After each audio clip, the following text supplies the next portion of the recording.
Welcome to the Work Hard, Play Hard podcast. My name is Rob Murgatroyd, and I am a former doctor turned lifestyle entrepreneur. Each week, I interview some of the best minds on the planet on the science of achievement and the art of fulfillment. Today's episode is a mini-sode that we call Fri-Date with the Wife. In these mini-sodes, my wife Kim and I deconstruct the strategies that we've developed over the last decade to not only grow personally, but to turn our struggles into lessons and create fulfillment in all areas of our lives. Excuses are over. It's time to live. Let's dig into today's topic.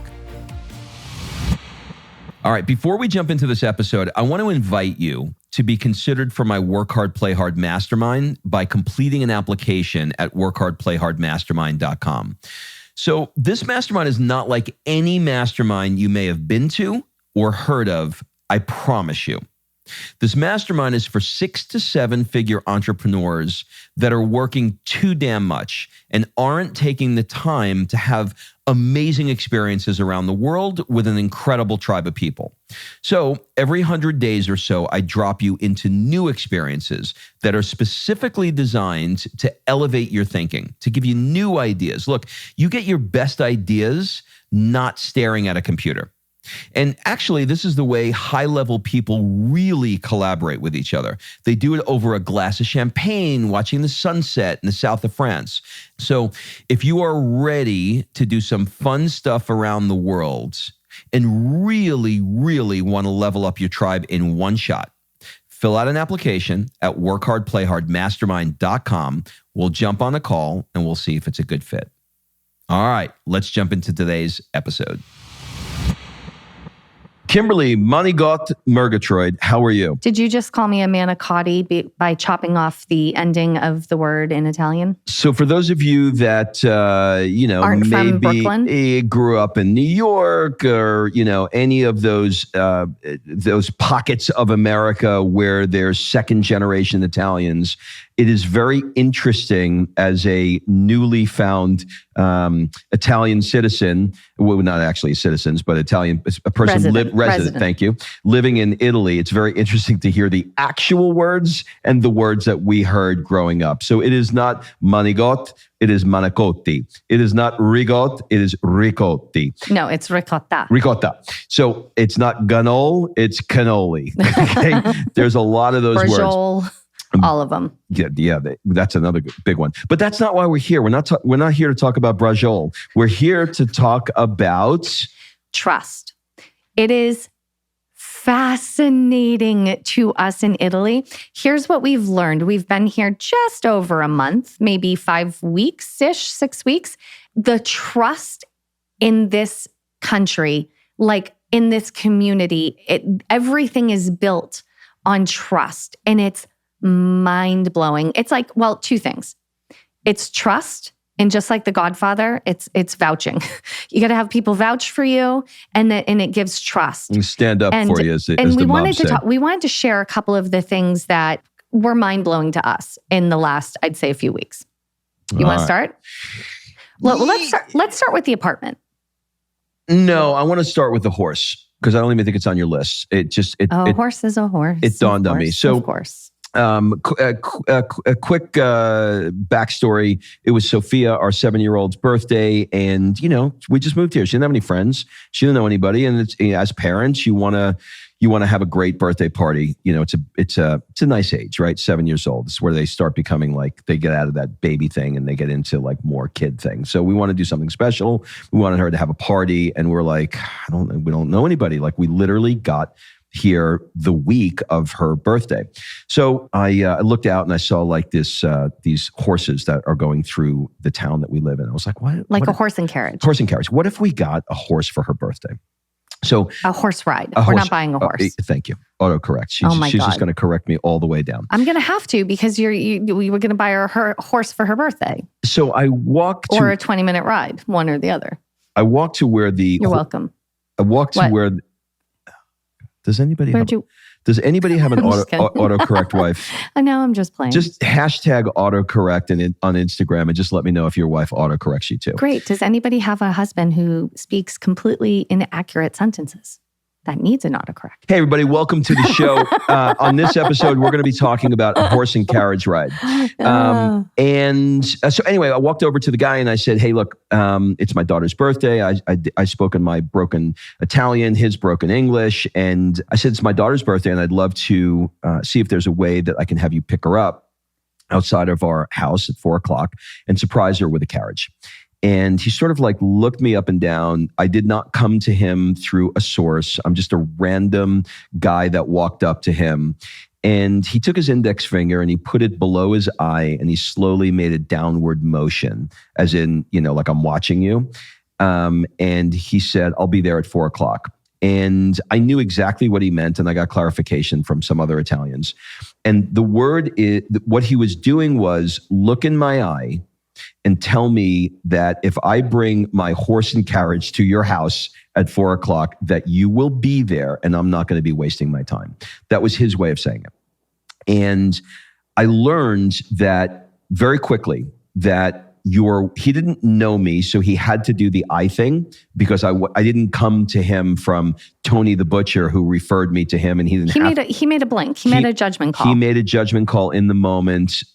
He made a trust but verified judgment call. Like, think about this though. He could have said, sure, it's 100 euros and I need 50% as a deposit. Great point. So in other countries, in America's the only other country I lived in, we would, if you did something where you were reserving something, you are required to give a deposit on whatever it is, for the most part. If you're buying flowers, you're putting a deposit. If you're ordering a cake, you're paying 50%. There's always like this 50% now, 50% when I show up thing. It's like trust, but not really.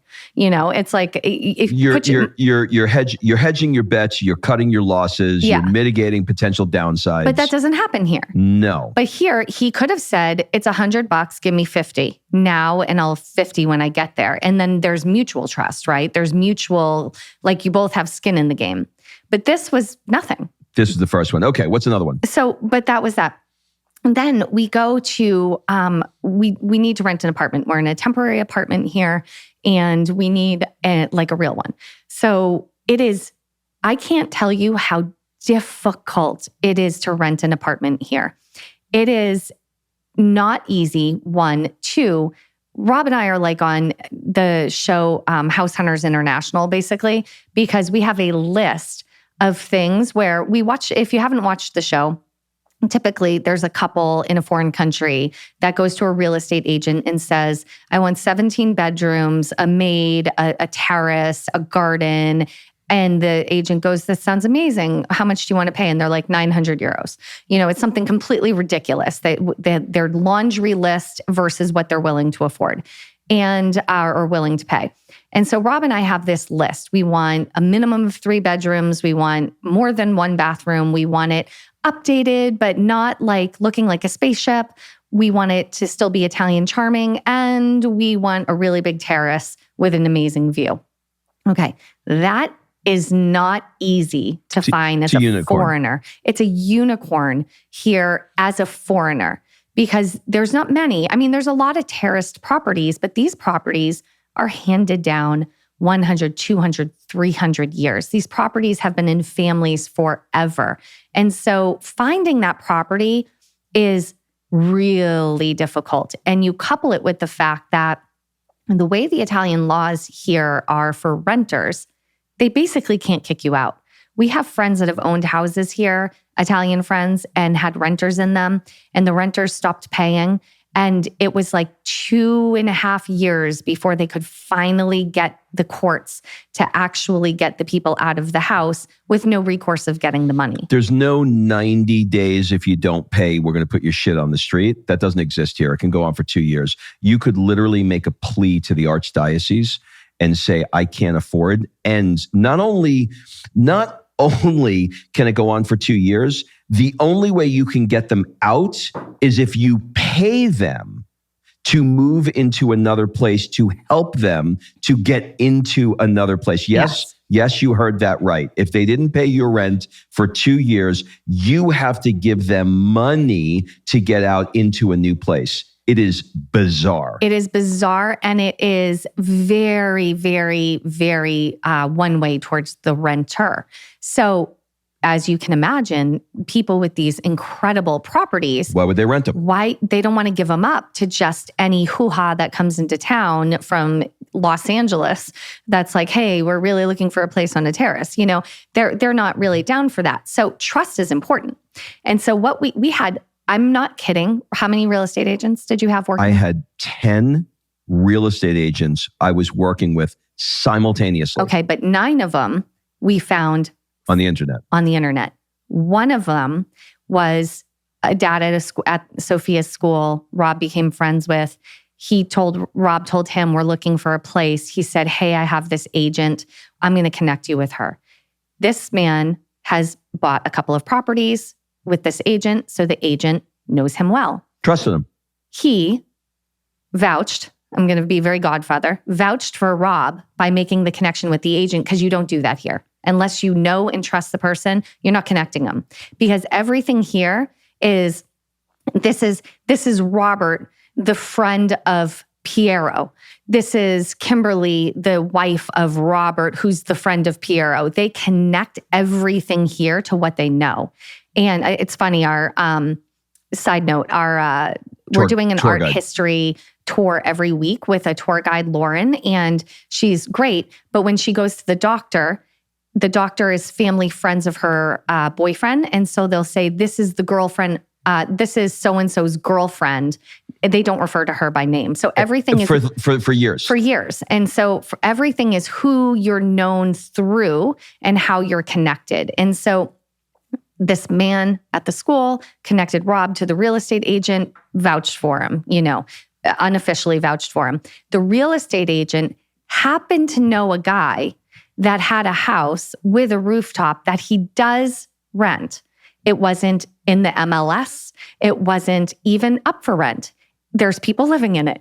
But she called him and said, I know you have this property. Do you have, are your tenants going to be renewing their lease? And when is the lease up? And all of that. And he said, well, I haven't really even thought about it because it's not up until the spring.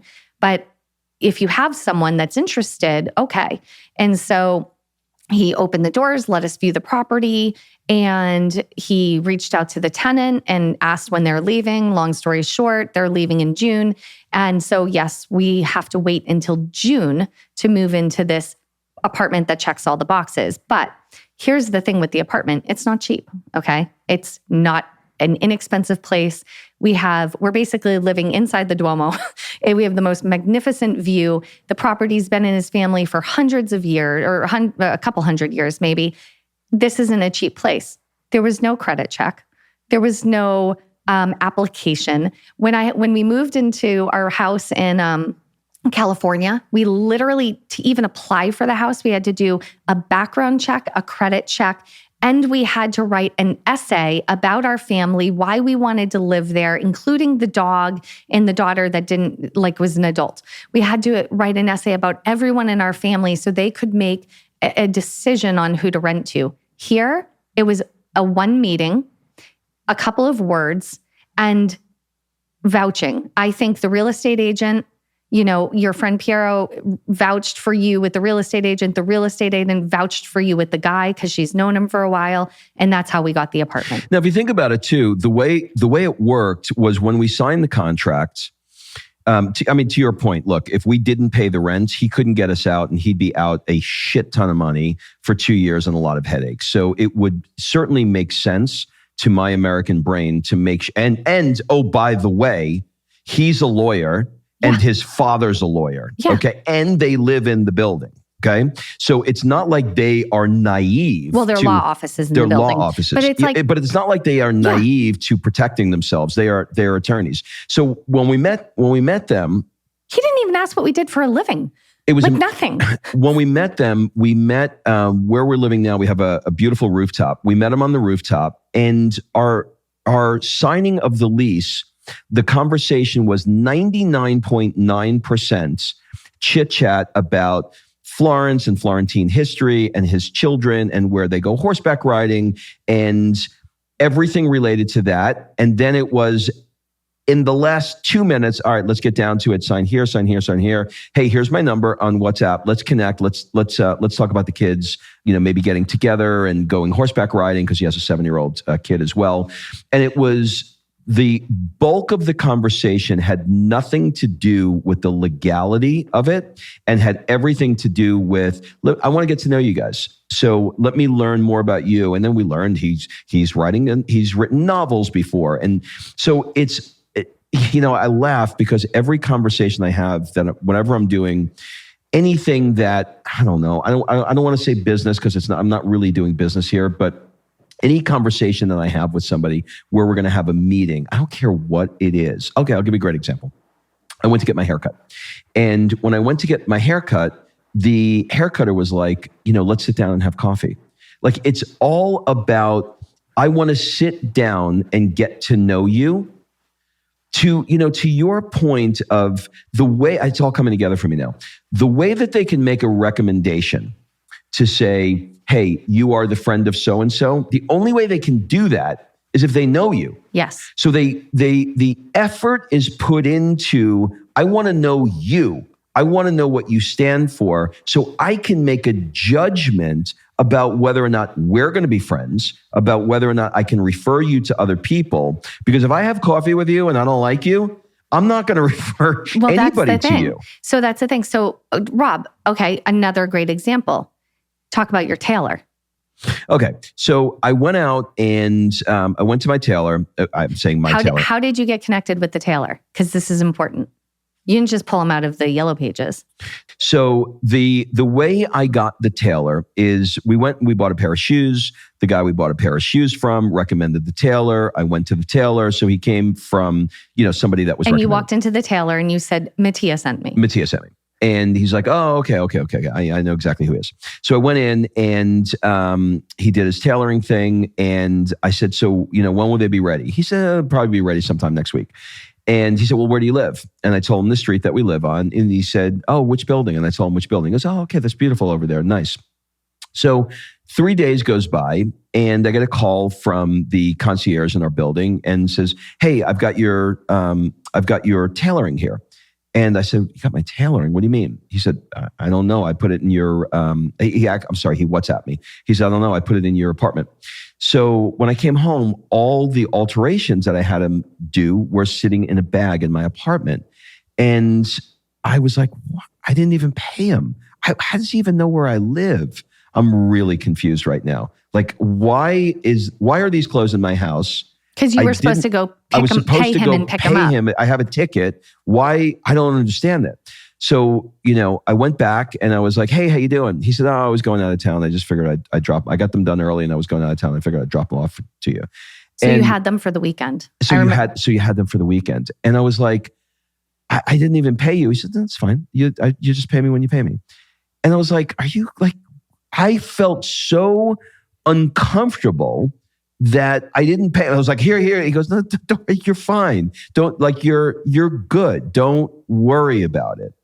So we had a similar thing when we went to Venice last week and we tipped one of the concierges for helping us. But the guy who put us on the boat was another concierge.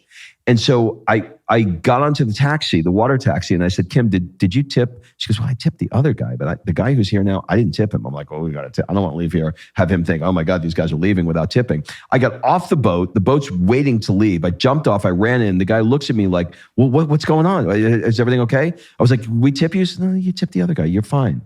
He's like, do not worry about this. So I was like, oh, that's interesting. But it's so fascinating to me because other than just telling you some interesting stories, for me, I looked at this and I was like, wow, your word and your energy, like how you show up and your word here is everything. Because there is no default. There is no make that deposit. There is no let me do 72 background checks and make sure you're a good person. Like how you show up and your word is everything. And so what does that make you do?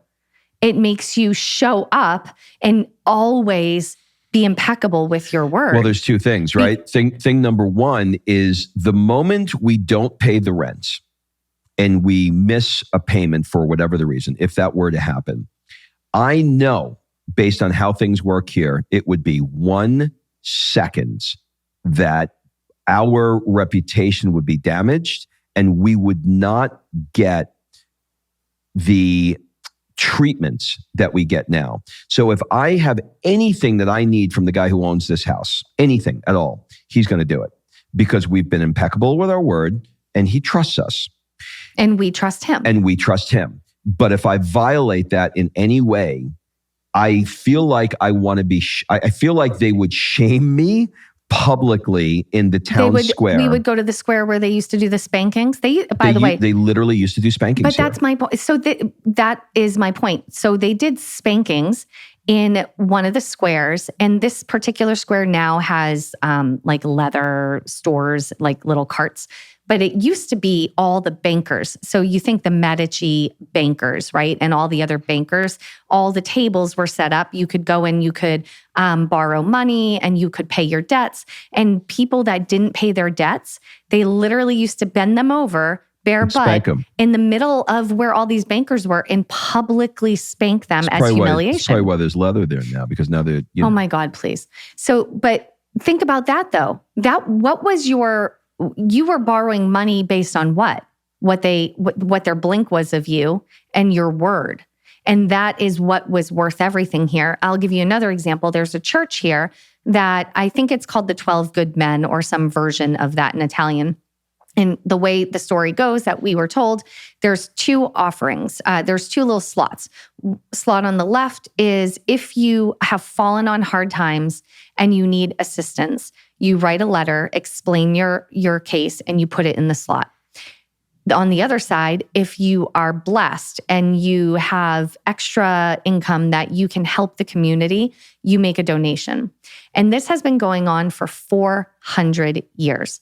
And so what we were told is there's a group of men, 12 men, that sit every month and they read what the requests are and they see how much money they have and they grant these requests. So back in the day, if someone was in debtor's prison, but it was for whatever, like they felt like this person was an good standing member of society and maybe fell on hard times or something, they would pay the debt and get him out and help him on his feet.